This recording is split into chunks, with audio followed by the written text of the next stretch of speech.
Lelabuhane Santo Petrus lan Santo Paulus. Panglimbang 5 menit dina Senin Pahing tanggal 29 Juni taun 2026 kapetik saka Injil Matius bab 16 ayat 13 tekan ayat 19.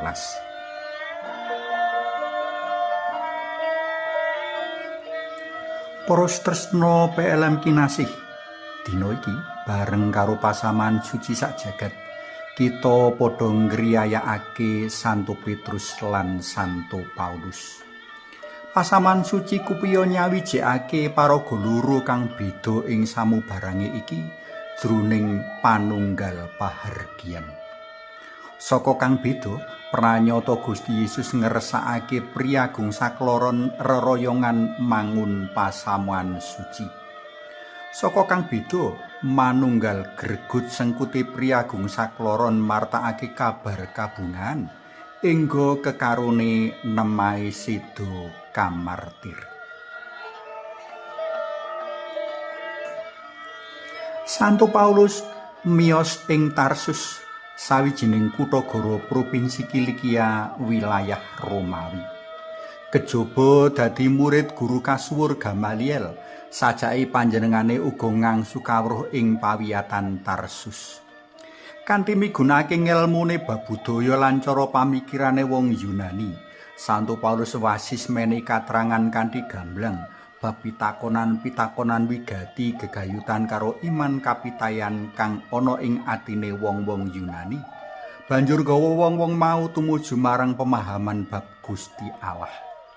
Kanthi karya pawartani, pasaman suci bisa tuwuh ngrembaka ketuk ing Roma.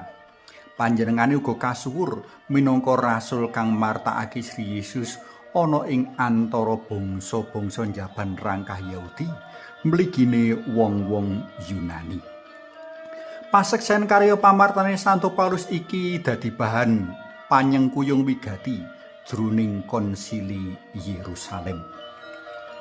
Santo Petrus miyos ing Betsaida. Panjenengane mujudake sawijining juru misaya iwak kang peng-pengan.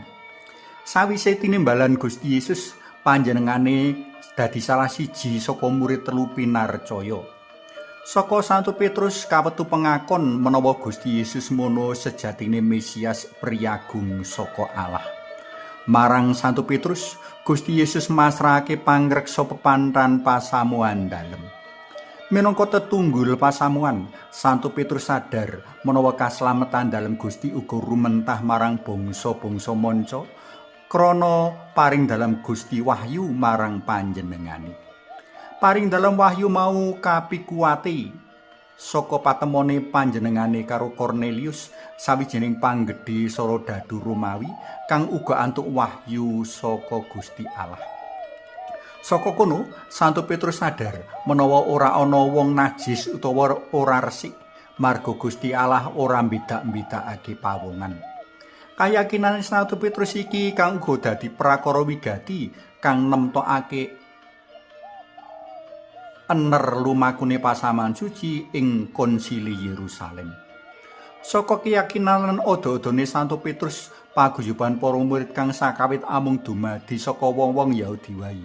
Dadi pasaman umum utawa Katolik, marga nyawijine wong-wong saka njaban bangsa Yehuda lan rumatahe menyang ngendi-endi sak njaban rangkah. Para tresna PLM kinasih, kanthi gregut lan sengkut Santo Petrus lan Santo Paulus ngayahi misi perutusan ndadekake sakabehing bangsa murid dalam Gusti Yesus. Paseksen kitab suci mratelakake menawa Gusti Yesus nganteni para murid mligine Santo Petrus lan Santo Paulus nganggo kuwasa lan pangeram-eram. Kanthi riyaya Santo Petrus lan Santo Paulus iki, awake dhewe uga tinimbalan buka diri kanggo ngrengkuh sapa wae jroning reroyongan tumindak becik martakake kabar kabungan dalem lan migunakake sarana apa wae amrih kabar kabungan dalem nggayuh lan kapireng tansaya akeh manungsa lan bangsa. Suwawi sami munjuk, Kunjung asma dalem Yang Rama Yang Putra Tuwin Yang Roh Suci. Amin. Gusti Yesus nyuwun kegiatan lan panuntun roh dalem amrih kawula terus gumregah martosaken kabar kabingahan dalem selaras tulodo Santo Petrus lan Santo Paulus. Amin. Kunjung asma dalem Yang Rama Yang Putra Tuwin Yang Roh Suci. Amin.